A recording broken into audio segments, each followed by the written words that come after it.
Hey everyone, welcome back to your channel the Varsha pharma. तो आज हम एक बहुत ही इम्पॉर्टेंट टॉपिक पे डिस्कशन करने वाले हैं कि हम जब एग्ज़ाम में कॉपी हमें जब मिल जाए तो हम एग्ज़ाम में कॉपी किस तरीके से लिखें, क्या क्या टिप्स और कौन कौन सी ट्रिक्स हमें अपने माइंड में याद रखनी है जिसकी वजह से हमारी जो कॉपी है वो सबसे अलग रहे और सबसे अच्छे मार्क्स मिले हमें। तो सबसे पहले मैंने कुछ पॉइंट्स लिखे हैं इसमें कि किस तरीके से हमें कॉपी लिखनी है। हमारे 5 पॉइंट है, तो एक-एक करके हम पॉइंट्स में देखते हैं कि क्या-क्या लिखना है, हमें किस तरीके से लिखना है। तो जैसे ही आंसर शीट मिलने के तुरंत लिखना स्टार्ट करते हैं। जैसे ही हमें आंसर शीट मिलती है हमारे एग्ज़ाम हॉल में, तो हमें तुरंत लिखना स्टार्ट कर देना है। हमें क्यों करना है? क्योंकि जो हमारी कॉपी होती है वो 36 पेज की होती है। अब इन कॉपी पे हमें लाइन करनी है, मार्जिन बनाने हैं, क्योंकि आपकी जो कॉपी होती है वो पूरी ब्लैंक होती है। जैसे कि ये पेज है A4 साइज़ में, ऐसी ही आपकी कॉपी मिलेगी आपको। तो उनमें मार्जिन बनाने के लिए आपको टाइम लगेगा, इसलिए आपका टाइम कम से कम लग पाए इस चीज़ में। इसलिए आपको जो कॉपी है उसको सबसे जल्दी भरनी है अपनी कॉपी।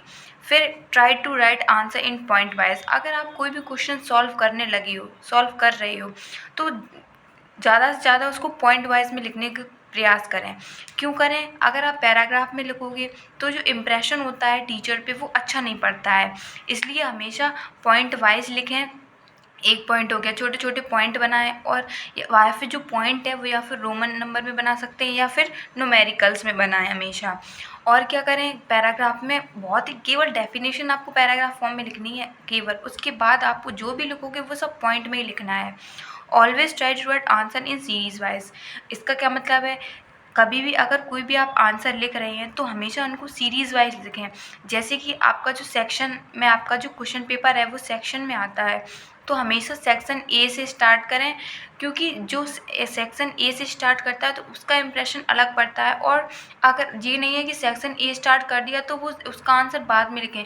सेक्शन ए के जितने भी क्वेश्चन हैं वो सबसे पहले कंप्लीट कर लें, उसके बाद हम सेक्शन बी पे जाएंगे। क्योंकि जो अगर आप टीचर भी ऐसा सोचेगा कि एक क्वेश्चन यहाँ एक क्वेश्चन लास्ट पेज पे, तो इसमें ना टीचर इम्प्रेशन ख़राब हो जाता है। इसलिए हमेशा सेक्शन ए से स्टार्ट करें, उसके बाद दूसरे सेक्शन पे जाएं और हर एक सेक्शन का उसी के अंदर क्वेश्चन सारे सॉल्व करें, दूसरे सेक्शन में ना लेके जाएं।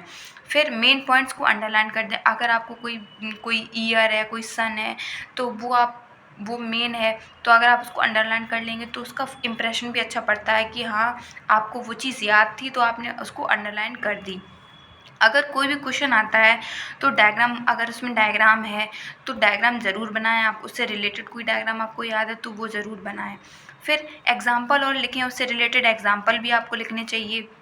आपकी कॉपी 36 पेज की आती है, तो उसमें मार्जिन के बनाने के बाद फिर जितनी भी जगह बचती है उन सबको आपको कवर करना होता है, तो इसलिए आपको डायग्राम भी ज़रूर बनाने चाहिए। फिर तीसरा पॉइंट है when the page is filled more than half. आपका जब पेज आधे से ज़्यादा, जैसे आपका कोई क्वेश्चन ख़त्म हो रहा है और आपका पेज आधे से ज़्यादा भर गया है, आधा भर गया है, तो आप कम से कम उस पेज से स्टार्ट ना करें, दूसरा क्वेश्चन दूसरे पेज से स्टार्ट करें, तो उससे भी आपको अच्छे मार्क्स मिलने की पूरी संभावना है। क्योंकि अगर आप पूरा पेज आधा पेज रह गया है, जैसे ये पेज है, अगर ये आधा भर गया है तो आप यहाँ से क्वेश्चन दूसरा स्टार्ट ना करके दूसरे पेज से स्टार्ट करें, तो ये ज़्यादा अच्छा रहेगा। फिर don't forget to write PTO at the end of the page. अगर आपका पेज भर गया है, आधा भर गया है, तो नीचे लिखना है आपको PTO, पेज के कोने पे आपको लिखना है PTO, पेज टर्न ओवर, मतलब दूसरे पेज पे जाएं। ये लिखने से आप और भी अच्छा, इससे भी इम्प्रेशन अच्छा पड़ता है। चौथा पॉइंट है try to attempt all question.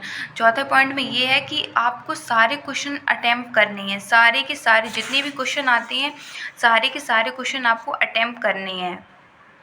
अगर जैसे कोई भी ऐसा टॉपिक है जो आपने नहीं पढ़ पाया, गलती से उस टॉपिक से क्वेश्चन आ गए हैं, तो कोशिश कीजिए कि उससे रिलेटेड कुछ लिख दें अपनी उसमें कॉपी में। क्योंकि अगर आप उससे रिलेटेड कुछ लिख दोगे तो भी टीचर समझ जाएगा कि आपने कुछ लिखा है उससे रिलेटेड, तो उससे भी क्वेश्चन को छोड़े ना।